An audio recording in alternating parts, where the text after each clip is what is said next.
എല്ലാവരും എങ്ങോട്ടാണ് ഓടുന്നതെന്നാണോ ഗൈസ് നോക്കുന്നത്? അതെങ്ങോട്ടാണെന്ന് ഞാൻ പറഞ്ഞുതരാം. നമ്മളിന്ന് കാണാൻ പോകുന്നത് കാളീൻ്റെയും കൂളീൻ്റെയും കഥയാണ്. ആൻഡ് ഇതാണ് കാളി. കാളീൻ്റെ മകൾ കൂളിയാണ് ഇത്. ആൻഡ് നമ്മൾ പോയത് തന്നെ ഈ കൂളീനെ കാണാനാണ് ഗൈസ്.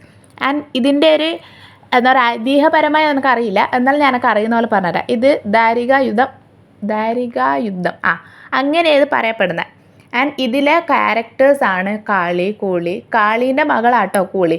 ആൻഡ് കൂളീൻ്റെ കാര്യം പറയാനാണെങ്കിൽ കൂളി കുറച്ച് എഗ്രസീവാണ്. അതായത് കുറച്ച് നമ്മൾ പറയുകയാണെങ്കിൽ കുറച്ച് കുറുമ്പി, അങ്ങനെയാണ് കൂളി. അപ്പം ശരിക്കും സംഭവം എന്താണെന്ന് വെച്ചാൽ ഈ കൂളി നമ്മളെ ബയ്യാലെ ഓടും ഗൈസ്. അതായത് മെയിൻലി ഇങ്ങനെ വരും. ഇത് കണ്ടില്ലേ, കാളി പോയതിന് ശേഷം കൂളി വരും. അതിനുശേഷം ഈ കൂളി ആൾക്കാരെ ബയ്യാലെ ഓടും. എന്നിട്ട് ഓരോ ആളെ പിടിക്കും. പിന്നെ ചെയ്യുന്ന കാര്യം ഗൈസ്, കോമഡി എന്നെല്ലാം പറഞ്ഞ തെയ്യത്തിൻ്റെ നാട്ടിൽ നിന്ന് വന്നതാണെങ്കിലും ഞാനിത് ആദ്യമായിട്ടാണ് കാണുകയും കേൾക്കുകയും ചെയ്യുന്ന ഗൈസ്. പാല് കൊടുക്കും, സുന്ദരിയാക്കി കൊടുക്കും, കുഞ്ഞി പിള്ളേരെ വെച്ച് അടിച്ചു വാരിപ്പിക്കുക വരെ ചെയ്തു ഗൈസ്. അങ്ങനെ പല പല രീതിയിലുള്ള കാഴ്ചകൾ നമുക്ക് ഇവിടെ കാണാൻ പറ്റും. കണ്ടു നിൽക്കാൻ എന്താ പറയുക, കൗതുകമുള്ള കുറേ കാഴ്ചകൾ. കൗതുകവും എന്താ പറയുക, നല്ല അടിപൊളി, കണ്ടു നിന്ന സമയം പോലെ അങ്ങനെ നല്ല രസമുള്ള പരിപാടിയാണ്.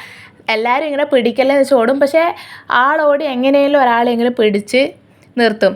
രണ്ടാൾ എന്ന് പറഞ്ഞിട്ട് ആളൊരു 3-4 ആളെ പിടിച്ചു വന്നു. അങ്ങനെ ആ ഓട്ടവും പിടുത്തെല്ലാം കഴിഞ്ഞതിന് ശേഷം കാളി വരുന്നു. അങ്ങനത്തെ കുറച്ച് സംഭവങ്ങളില്ല. ആൻഡ് ഇപ്പം വന്നാണ്ടോ, ഇവരാണ് ഗൈസ് ദാരികന്മാർ. ഇവരെ അവസാനം കൊല്ലുന്നതാണ് കഥ. അത്രയൊന്നും കാണാൻ ഞങ്ങൾ നിന്നിട്ടില്ല. അപ്പം എനിക്ക് അറിയുന്ന വിധത്തിൽ ഞാൻ പറഞ്ഞിട്ടുണ്ട്. അപ്പോൾ ഇത്രയേ ഉള്ളൂ. ബൈ.